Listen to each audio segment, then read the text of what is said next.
What is up, YouTube? Today I'm coming back at you with a little bit of a different video, and I just wanted to do this video just because it's something I'm getting a little bit more into, and there's not a whole lot of videos about this subject on YouTube, so I thought I might add to the small pool that there already is.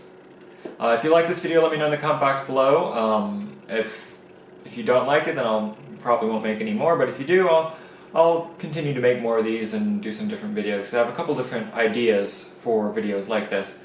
So, yeah, let's just get right into it. Today I'm going to be showing you my film photography collection. So, I have 6 different cameras, 6 different film cameras, and I'm just going to go through them and tell you a little bit about each one, what it's been like shooting with it, if I've shot with it, and what I'm currently doing with the camera.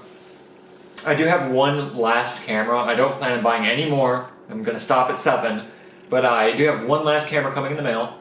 And just to get that out of the way, it's a 1930s Ansco Viking 4.5. So it's an Ansco Viking with a 4.5 lens, f4.5, and it can stop down to f32. It's a 120 format camera, so it takes medium format film. And I might do like a video about that later if you guys are interested, but it's a folding camera, so it's really cool. So let's just get into it. Let's do the instant cameras first, because I do have a couple instant cameras, and then we'll go to my 35mm cameras. So I'm going to do them in the order that I bought them. So that starts us off with this one. Now, I bought this camera from the flea market for $5. No idea if it was going to work or anything like that, because I'll actually tell you as soon as I show it. So I picked up a Polaroid 600. This is the 1980s version, the late 1980s version. They used to have like a boxier version of this camera, but it opens up like this, and then there you can see it's a one-step close-up. And I picked this one up from the flea market for $5. And the thing about these type of cameras is you don't know if they're going to work until you pop a thing of film in there, because the film is an integral film that contains the battery and all the film, and then it self-processes, so there's no way to tell if it works until you buy a pack of film and put it in there. Luckily I bought a pack of film, I put it in here, and it worked perfectly fine. This is actually the smoothest operating instant camera that I have, and it's amazing. It works flawlessly, it's great. Basically, on the side here you have the latch to open up the film bay, and it just opens up like that, and you just pop a thing of film in there and close it, and it spits out the dark slide. You have your shutter release here, and then there actually is 2 shutter releases. You have the big one right here that most people pull back, but some people don't know, but there's actually a little lever behind that, and that's to fire the shutter without the flash. Most times, I would say if you're shooting indoors, always use flash, because it really helps. This is a really powerful flash too. But outdoors, if it's really sunny, you can get away without flash. But even sometimes outdoors and it's cloudy, definitely use the flash. This film, the Impossible Project film, is the only film left for this, and it needs a lot of light. So definitely use the flash if it's anything except for bright sunlight. It's a good camera. I've had a really fun time shooting with it. I've shot the most instant pictures with this one, and it's really an all-around great camera. Decently sharp. There is no focusing mechanism, so you don't really have the sharpest pictures because everything is in one focus zone. I think it says 4 feet to infinity. But yeah, so that's that one. Really happy to have that one. Unlike a couple of videos I've seen, I know there's a couple different camera collector videos out there. I try to shoot with all the cameras that I have. So that's why I'm only getting one more. The next one I have is actually, well, that's not the one. I actually got this one next, so I have to show you this one first. This is one that I actually haven't shot with yet. I'm actually working on getting this one working, but I'll talk to you about it. So I picked this one up from the flea market also. I think I picked this one up for $10 or something like that. But I have a Polaroid 230. This is an instant camera. This one is from the 50s, I think, is when this one's from. But it has the actual cover, which is really nice. So you pull that down, And the nice thing about these covers is that most of them have the manuals in the cover, at least the ones I've seen. So you have the manual here, the original manual. And basically how this works is you pull this up, that's your viewfinder, and then in order to actually open up the camera, you pull it out, and then you have your bellows right there. And your focusing mechanism's up on top, so you slide this back and forth. This is a rangefinder, so you're not looking through the lens, but it does have rangefinder focus, which is nice. So you have a thing right here that has a split image, and once the image becomes clear, that's in focus. And then you actually have your viewfinder right in the middle, and that gives you your frame with the outline. But yeah, so you basically shoot, you have your shutter release right here, so you cock the shutter all the way down, and then you have up on top, you have your shutter release. So this is a camera I haven't shot with yet just because it requires a battery, a specific type of battery that's really hard to find. So I'm working on getting that. I do have the film though. Film is also not being made anymore, so it's kind of hard to find the film, and it's kind of expensive. I do have one pack of film that I want to run through this. Everything looks like it's in working condition, but I can't be 100% sure. There's a little bit of corrosion in the battery compartment, so I'm not sure if it's going to work or not. I'm hoping it's going to, but that's why I only have one pack of film and I'm going to buy one battery. So yeah, I haven't actually shot with this one, unfortunately. But to close it, you just push down on this, and then you just pull it in like that. And then you just reverse the process there. So yeah, that's a cool camera. I really wish I would have been able to shoot it back when they were still making film for it, so that would have been a lot cheaper. But I don't plan on putting many packs of film through that one just because film's not being made anymore. The last instant camera that I have, this is the most recent one I've got, is my favorite one actually, and that is the Polaroid ProCam. This camera is an amazing instant camera. I got this from Canada. I think it was part of I think this was part of a police station or something. I can't remember specifically where I got it from, but I'm pretty sure it was from a police station. But yeah, it's a weird looking Polaroid. It's a little bit different than most. You have your film bay here. I won't open it because there's actually 2 frames left in this. Yeah, 2 frames left in a pack of film in here. So, but it's actually a folding camera. So in the back here, you have your open, and then you have your manual controls on this one, because this one has quite a number of manual functions. You have light and darken, autofocus on and off, because this is an autofocus camera, and flash on and off. Then you have your date stamp settings, because you can actually stamp the date in your Polaroid, which is really cool. Not many Polaroids can do that. So I'm going to open it up, and there you go. This is what the camera looks like. It's kind of an interesting design. Most folding cameras from Polaroid opened like up, and this one opens to the side, which is really weird. A reason why I like this one so much is it has a glass lens, so the pictures are super sharp. It's got autofocus, so again, it just helps the sharpness that much more. It's got some cool attachments that I have. I think I have all the attachments for it. It's got a macro lens, which is really fun to play with. It's got a close-up lens, which is good for like portraits and stuff. And yeah, those are just 2 really good attachments to have.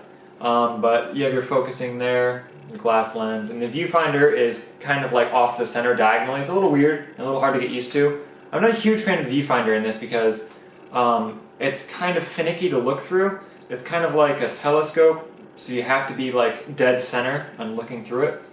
But it's a really cool camera, interesting design, and I love the result I get out of this thing. So to close it, you just push it down. So that's a really awesome camera. It's probably my favorite instant camera.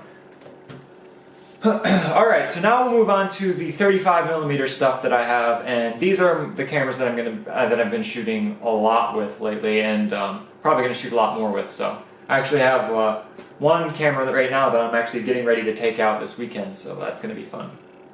So we'll go in the order that I got them. And that starts us off with this one right here. This is the Fujica STX-1. This is a great camera. I love this thing. I got this from the flea market for 15 bucks. I had to barter with the guy because the lens isn't in the best condition. It came with this lens. It's a 50mm f1.9 manual Fujica lens, so ex-Fujinon. This is basically the kit combo that you would have gotten when you bought the camera.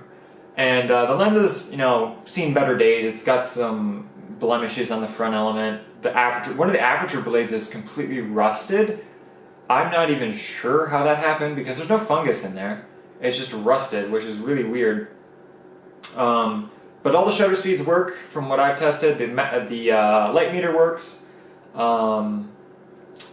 Everything works. I would show you this. I would wind it and show you, but there's actually film in there, and I've got 16 pictures left, so I don't want to ruin that. It takes 35mm film. It's a really, really nice camera, solid build. Results are super nice. This lens is really, really sharp. Even with the blemishes on it, it's incredibly sharp, which is great. Even wide open, I've shot this wide open. I've shot it stop down to f3. I think 3.5 with it. No, it doesn't even go to 3.5. It must have been 4. So I've stopped this down to f4. It's the furthest I've stepped it down. I've shot a lot of it at 2.8, and the results are just super sharp. So I'm really, really happy with this camera. Really hefty, mostly metal build. All the silver bits are metal. These black bits are plastic with leatherette. Full metal lens. It's pretty bare bones. The shutter speed goes from 1/2 a second to 700th of a second. So, and also bulb mode. But other than that, that's all you get. So really, really nice camera. I'm super happy with this. Basically, I have these 3 different 35mm cameras for 3 different purposes. This is my all-purpose camera. If it's snowing, if it's drizzling, I'll take this one just because I got this from the flea market. It's already pretty beat up. The inside of the film bay is pretty beat up too. But you know, everything works, so I'm just happy it all works. And that's my pretty much all-purpose camera. I'll just take it everywhere. Alright, so the next 2 are like my more specialty cameras. So this one is the one I'm taking out right now, and this is the next one that I got.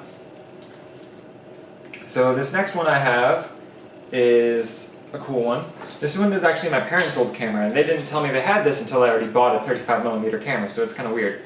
This is the Sears KS Super. Now I really like this camera for a number of different reasons. This is an aperture priority camera, which means it's really, really easy to set up shots and stuff. And the exposures are always going to be really good. This is mostly I think, okay, so yeah, I forgot to mention. The STX1 came out in late 70s, like 78, 79. This one is the mid-80s, I believe, is when this one came out. This takes a Pentax K-mount lenses. This one came with a Sears 50mm f2, so not super fast or anything, but it definitely does the job. I really actually like the results from this lens. Really easy to focus, this thing too. It's super fast. Lens is plastic, camera body's plastic with like metal internals and stuff.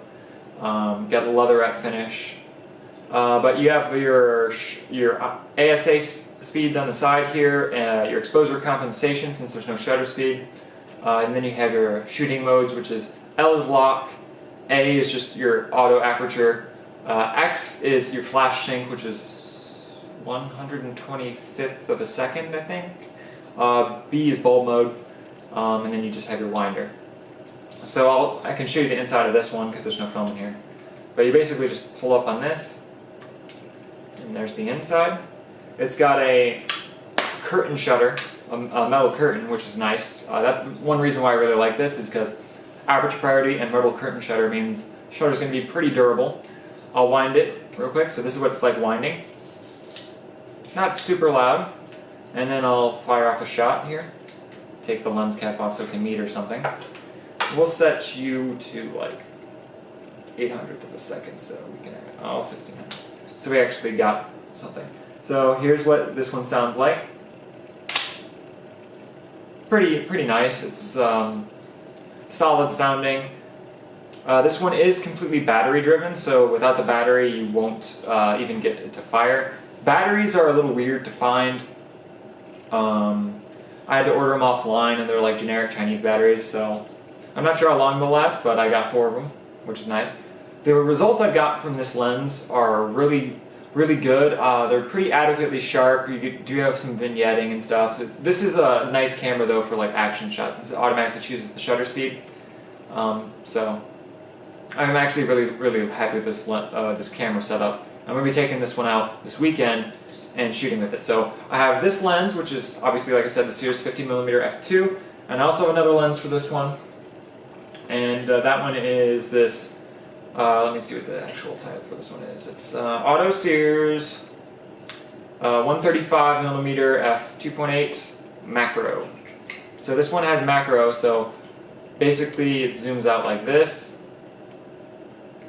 and then you can switch it over more, and then you have 1:7 macro, 1:6 macro, 1:5 macro. So that's the different macro zones you can get. So it only goes down to 1:5, which is the most zoomed in it can get. But you know, for basically lens I got for free, it's nice enough. It's an all metal lens. It's really heavy. Actually, this is my parents' old camera, so they actually still have all the manuals because they keep that kind of stuff. And it has the actual lens elements in here. So actually, you know how many lens elements? There's 4 lens elements in 4 different groups, so it's not a super complicated lens. This one's actually not as sharp as I was hoping, so that's a little disappointing. But yeah, I actually didn't look at the lens elements for this one. Probably should have. But also in this bag, I'll show you some film that I'm currently carrying that I'm going to take with me, just as a little side thing. So I've got, I think there's 2 of these. I've got 2 rolls. As it rolls away. Alright, so am I in focus? Yep. Alright, so I've got 2 rolls of Superior Extra 400. I'm taking those with me. Some nice general purpose film. I've got 2 rolls, let me get the other one. 2 rolls of Lomography 100, some nice slower speed film. I've shot these really good for budget portraits. The grain's a little high, but the colors are really great for portraits. I'm also going to be doing some black and white stuff, so that's my main thing I'm bringing with me. The nicer films that I'm bringing are black and white. So I've got some Rollei RPX 25 with me. I'm going to be taking this one for portraits because my girlfriend wants to do some black and white portraits. I'm taking this. And I've got some Panchro 400 because there's going to be a fair going on. I want to take some street stuff. I'm going to be using the Panchro 400 because this is a newer film from France, came out this year, a couple months ago actually, and there's not a whole lot about it, so I want to test this one out and see how I like it. So yeah, I'm taking those with me. Alright, so the last thing I've got is the big one. This is my special camera. Now I really like, don't get me wrong, I like the Sears camera. It's just, the lenses aren't as sharp as I really wanted. And so that's why I got this. It's the best of the both of those 35mm cameras. This is my big one. This is the one I'm going to be using the most. So I got the Fuji STX2. This is the successor to the other one that I have. But I paid quite a bit for this one. I forgot. So yeah, I got that one for free from my parents, the Sears. But this one I paid quite a bit for. I paid $56 to $60. This is completely technician repaired. Light seals are new. Everything is checked and cleaned already when I bought it from a camera repair shop. So I've got that. I've got a new old stock. I bought this separately. 50mm f1.6. So this is a nicer low light lens. Got that on there, and this basically is everything is upgraded from the STX1 except for the actual build material. It is complete plastic on this camera, but it definitely has a metal frame in there because it definitely got a lot of heft. Lens is all metal because it's a more premium lens. But basically it has all the same features as the STX1, but just improved. The battery compartment's improved, no screw mount for that. The shutter speeds go from 1,000 to a half second, which is nice. Sync speed's still 60th of a second though. You have your shutter lock here instead. This is one feature that I didn't think I would like so much, but for like portability and like storage, really like this. You have a like storage setting for your winding lever, because this is when you're actually using it, and you can put it there for when it's stored. But I'll wind this one and you can hear this. Both of the STX1 and STX2 are really loud when taking pictures, so I'll show you that. So you just wind it like this. The winding is pretty good, but the actual taking pictures is super loud. So, ready? You can hear it kind of echo. This one's not as loud as the STX1, but definitely pretty loud. So, happy to have both of these, to have this. So yeah, I bought this lens separately, and that's one lens that I'm going to be carrying as my general purpose lens. Super sharp lens, by the way. I've used it on my mirrorless camera, my digital camera that I'm filming this with as well. And then I just got this one in, and this one's going to be the one I'm going to be using for portraits. This is the Fuji 135 f2.8. This one's a premium lens as well, really high quality. Has a built-in hood, which is always really nice. But there's no macro on this one, just standard. Really stiff zoom, which is not stiff zoom, stiff focus. So that's going to be nice. There's no focus creeping. It only goes to f16, stopping down, but this is mainly for portraits, so I'm not really going to be using it stop down all that much. But really heavy, definitely heavier than the Sears 135. So I'm guessing there's a lot more elements in this one. A little bit more compact. Takes Fujica X mount. So yeah, definitely happy to have that. And that's basically all my film cameras that I currently have. So yeah, I've got quite a bit, but I've got all my bases covered. I've got my more action and like quick film camera, which is my Sears one. Got my all-weather camera, which is the STX one that I love. I love taking pictures with that thing. STX2 for my, basically I'm using that for like portraits, anything I want to slow down. It's nice weather. Want to take something really, really sharp and get really good results. It's my STX2. And then I got my instant cameras just for fun. So let me know what you guys think in the comment box below. That's all my film gear. Like I said, I am getting a new one. It's a medium format. It's my first medium format camera. So let me know if you guys want to see that when that comes in the mail. It should be coming today or tomorrow. So I haven't had a chance to put a roll through that. But I have shot with the Auto Series and the STX1. Haven't had a chance to shoot with the STX2, but it's been repaired and cleaned, so I'm pretty sure it's going to work. So yeah, let me know if you guys liked this video. If you want to see more like this, just leave it in the comment box below. If you have any questions about any of these cameras, like where to buy them, what I think about them, or you want to see some example pictures that I've taken, definitely hit me up, because I'll definitely link to those, and love sharing my pictures that I've taken. So that's all I have for you guys. I hope you guys enjoyed this video. I'll see you guys next time. Peace.